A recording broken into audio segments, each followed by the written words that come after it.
அனைவருக்கும் வணக்கம்.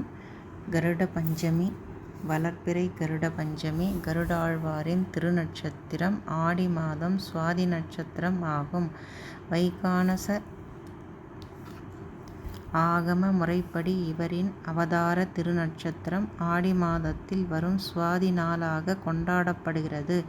மேலும் பஞ்சராத்திர ஆகம முறைப்படி ஆடி அமாவாசைக்கு அடுத்து வரும் பஞ்சமி திதி கருட பஞ்சமியாகவும் கருட ஜெயந்தி அனுசரிக்கப்படுகிறது. சிறப்புகள்: அவதார தினம் காஷ்யப்பர் வினதை தம்பதியருக்கு புதல்வராக கருட பகவான் அவதரித்த தினமாக இது போற்றப்படுகிறது. வழிபாடு: இந்நாளில் திருமாலின் வாகனமான கருடாழ்வாரை வேண்டி சிறப்பு திருமஞ்சனம், பூஜை மற்றும் ஹோமங்கள் பெருமாள் கோயில்களில் நடத்தப்படுகின்றன.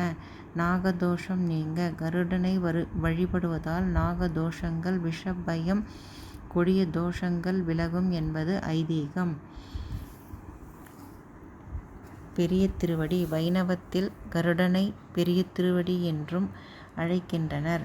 மற்ற பெயர்கள் வைனதேயன், சுபர்ணன், புல்லரசன், பட்சிராஜன், விஷ்ணுபிரியன் என்று அழைக்கின்றனர். திருமாலின் வாகனம்: விஷ்ணு பகவான் கருடனின் மீது அமர்ந்து உலகை காக்க வலம் வருகிறார். அமிர்தம் கொண்டு வருதல்: தன் தாயின் அடிமைத்தனத்திலிருந்து நீக்க இந்திரலோகம் சென்று அமிர்தத்தை கொண்டு வருகிறார்.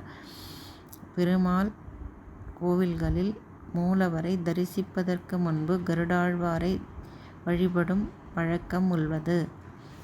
ஆடி அமாவாசைக்கு பின் வரும் சுவாதி நட்சத்திரம் கருட பஞ்சமி அன்று கருடாழ்வார் அவதரித்த நன்னாளாக கருதப்படுகிறது. ஸ்ரீரங்கம் ரங்கநாதர் கோவில்: பெரிய உயரமான அமிர்த கலச கருடன் உள்ளார். நாச்சியார் கோவில் கல்கருடன் சிறப்பு மிக்கது. எல்லா கருடனிலும் 8 நாகங்களே ஆபரணமாக இருக்கும். ஆனால் இங்கு 9 நாகங்கள் ஆபரணங்களாக விளங்குகின்றன.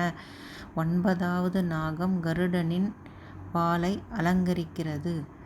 ஆடி மாதம் சுக்ல பஞ்சமி நாளில் அமுத கலசம் என்ற கொழுக்கட்டை பணியாரம் செய்து சமர்ப்பித்தால் நினைத்த காரியம் உடனே நடக்கும். நன்றி.